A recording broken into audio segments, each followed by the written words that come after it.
नमस्कार दोस्तों, आपका अपने आप के इस YouTube चैनल पर स्वागत है। आज हम क्लास 10th का एक बहुत महत्वपूर्ण टॉपिक बताएंगे, जो त्रिकोणमिति में मान होते हैं उनको कैसे निकालते हैं, जो हम क्लास 10th में त्रिकोणमिति चैप्टर में प्रयोग करते हैं। तो सबसे पहले अगर बात करना चाहे वैल्यू निकालने के लिए, तो सबसे पहले त्रिकोणमिति रेशियो पता होना चाहिए। कितने होते हैं? 6। तो त्रिकोणमिति रेशियो के नाम लिखेंगे।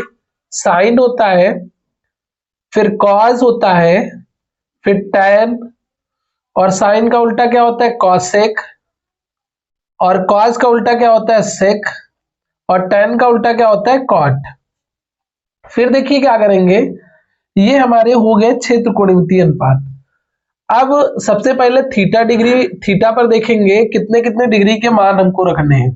तो सर्वप्रथम हम 0 डिग्री का निकालेंगे, फिर इसके बाद 30 डिग्री का निकालेंगे, फिर इसके बाद 45 डिग्री का निकालेंगे, फिर इसके बाद 60 डिग्री का निकालेंगे, फिर इसके बाद 90 डिग्री का निकालेंगे। तो सबसे पहले हम साइन के मान निकालेंगे, फिर इसके बाद टैन के निकालेंगे, सॉरी कॉस के निकालेंगे, फिर इसके बाद टैन के निकालेंगे, फिर इसके बाद कॉसेक के निकालेंगे, फिर इसके बाद कॉट सेक के निकालेंगे, फिर इसके बाद किसके मान निकालेंगे? कॉट थीटा के।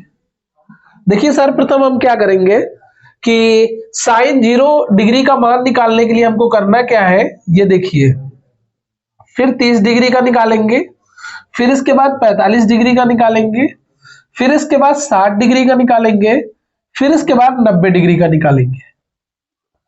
तो सर्वप्रथम हमको क्या करना है, 0 डिग्री का मान निकालने के लिए क्या करेंगे, इसके लिए हम एक तरीके के माध्यम से बताते हैं कि क्या तरीका है। सर्वप्रथम हम इसको 0 डिग्री को 0 मान लेंगे, 30 डिग्री को हम 1 मानेंगे। तो यहां पर एक मैंने 0 मान लिया, फिर 1, फिर 2, फिर 3, फिर 4। अब सभी को कितने से भाग कर दे? 4 से भाग कर दे। फिर 4 से भाग करने के बाद हम क्या करेंगे, इसका वर्गमूल मतलब रूट कर देंगे। देखिए रूट कर दिए। फिर रूट करने के बाद हम अगर 0 को 4 से भाग करेंगे तो 0 आएगा, 0 को रूट से बाहर निकालेंगे तो 0 आएगा। 1/4 लिखा, 1 को रूट के अंदर लिखेंगे तो 1 ही बाहर निकल के आ जाएगा। जैसे रूट के अंदर 1 लिखा, रूट के अंदर 4 लिखा, तो 1 को हम क्या लिखे? 1 गुणे 1 लिख ले, और 4 को क्या लिखेंगे? 2 गुणे 2। तो मतलब रूट से बाहर कर लेंगे 1/2, तो इसका मान कितना हो जाएगा? 1/2 या 1/2। इसको काटेंगे, 2 एकम 2, 2 दूनी 4, तो 1 का रूट बाहर निकाल लोगे, 2 का रूट बाहर नहीं निकलेगा तो 1/√2 मान आ जाएगा। फिर रूट 3/4 लिखा है, तो रूट 3 बाहर नहीं निकलेगा, 4 को निकाल लेंगे, 2 का स्क्वायर बनेगा।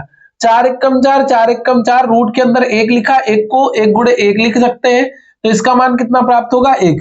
कॉस क्या होता है? साइन का जस्ट अपोजिट लिखते चले जाए। 90 का 0 डिग्री पर ले आए, 60 का 30 डिग्री पर ले आए, और 45 का 45 पर ही रखेंगे, और 30 का 60 पर ले जाएंगे, और 0 डिग्री का 90 पर ले जाएंगे।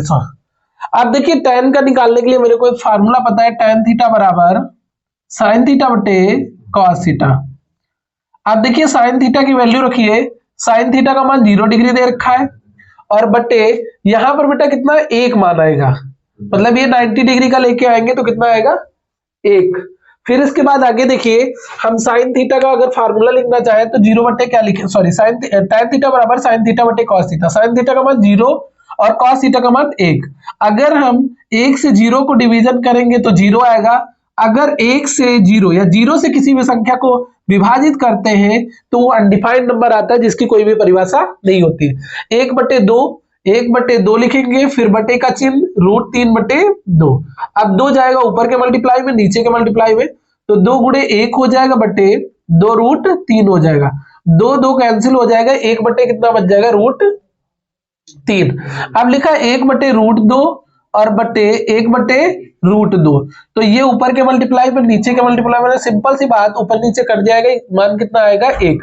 अब देखिए 60 वाला लिखा √3/2, फिर बटे 1/2, मतलब ये ऊपर के मल्टीप्लाई में, नीचे के मल्टीप्लाई में, तो √3 गुणे 2 हो जाएगा, बटे 2 गुणे 1 हो जाएगा, तो 2 2 कैंसिल, √3 आ जाएगा मान।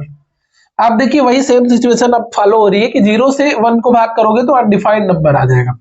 अब देखिए साइन किसका उल्टा होता है, कॉसेक का। तो देखिए 0 का उल्टा क्या होगा, अनडिफाइंड, जिसकी कोई परिभाषा नहीं। 1/2 का उल्टा 2/1, मतलब अंश हर के पास, हर अंश के पास। 1/√2 का उल्टा √2/1 हो जाएगा। √3/2 का उल्टा 2/√3 हो जाएगा। 1 का उल्टा कितना होता है, 1 ही आएगा। अब देखिए कॉस का उल्टा सेक होता है, 1 का उल्टा 1 आएगा। √3/2 का उल्टा 2/√3 हो जाएगा।